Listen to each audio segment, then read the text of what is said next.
What if fiction isn't just a warning, but a mirror? In today's world, the line between fiction and reality seems more blurred than ever. Few stories capture this eerie overlap quite like The Handmaid's Tale. What started as a speculative novel in 1985 became a global cultural symbol, a dystopian nightmare that resonates far too closely with the headlines of today.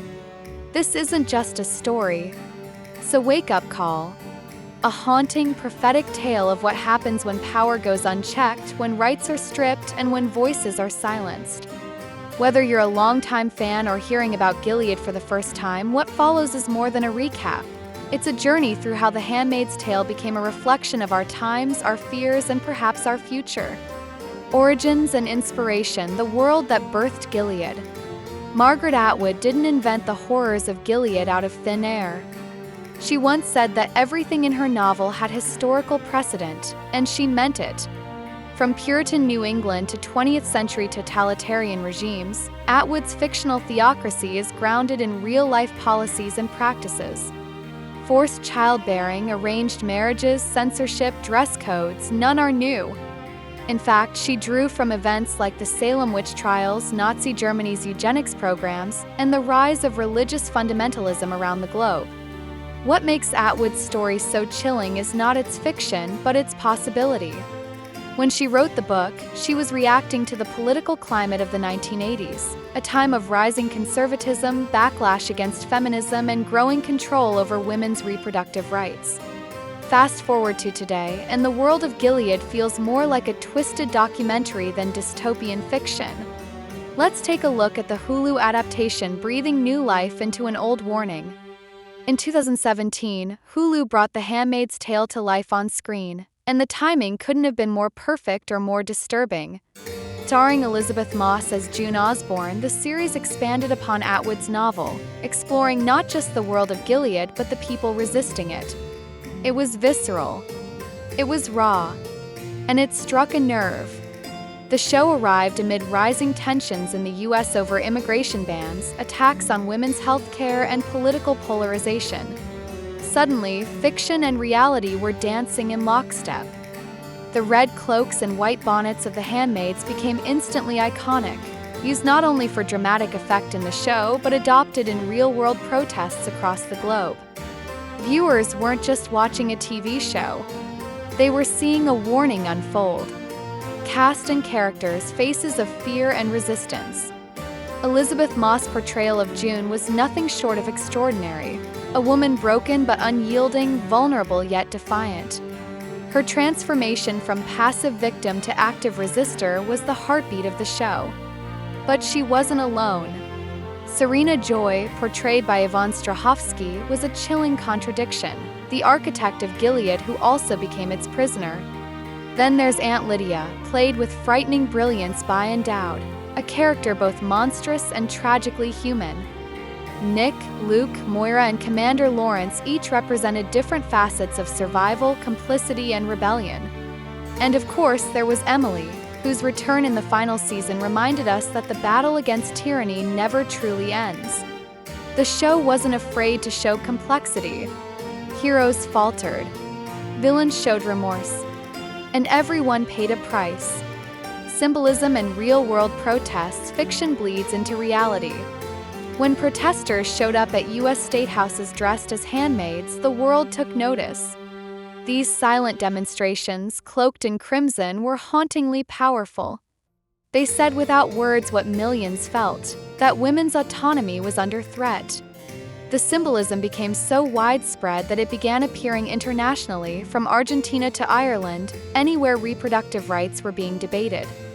The imagery of The Handmaid's Tale had become more than just TV props. They were protest uniforms, visual shorthand for oppression. This crossover from screen to street gave the story new life. It wasn't just entertainment, it was empowerment. A rallying cry wrapped in a bonnet. Final season and emotional closure, the end of Gilead's reign. Season 6 was the culmination of years of suffering, resistance, and hope. June's story came full circle, not because she defeated Gilead entirely, but because she never gave up. She found her daughter Nicole. She reconnected with Moira. She forgave herself. And she began to heal. Gilead may still have existed, but June had reclaimed her voice.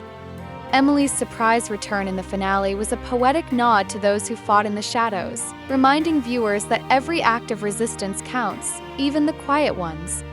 The finale was not a grand victory, but a deeply personal one, focused on remembrance, honoring the fallen, and capturing stories before they fade. The war wasn't over, but neither was hope. Why it resonates today: the alarming parallels.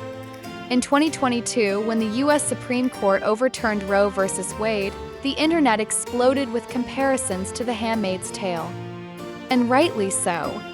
The fear that women's bodies could be legislated by the state was no longer dystopian fantasy, it was legal precedent. The echoes of Gilead were everywhere. Authoritarianism, censorship, gender oppression, these aren't relics of fiction but realities of our time. Around the world, women are still forced into marriages, denied education, and punished for resisting patriarchy. The show resonated because it held a mirror to all of it and dared to say, "This is not okay." It was a reminder that dystopias don't arrive overnight. They creep in, cloaked in tradition, in faith, in law. And the only way to stop them is to stay alert. The future, the testaments, and what comes next. Margaret Atwood wasn't finished with Gilead, and neither was Hulu.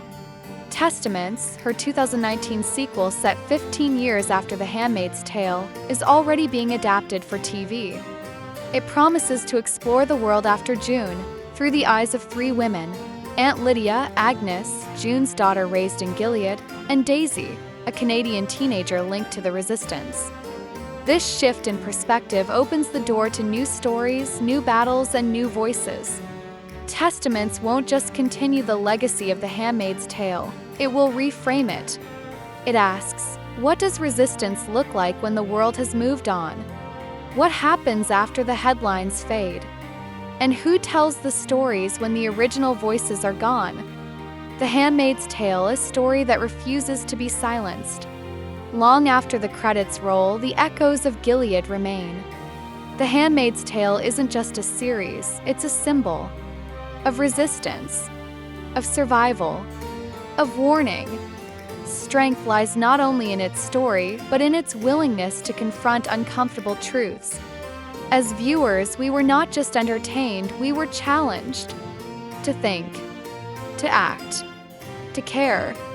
And as the world continues to evolve, perhaps the greatest legacy of The Handmaid's Tale is its demand that we never stop questioning the systems we live in. 'Cause dystopias don't begin with violence, they begin with silence.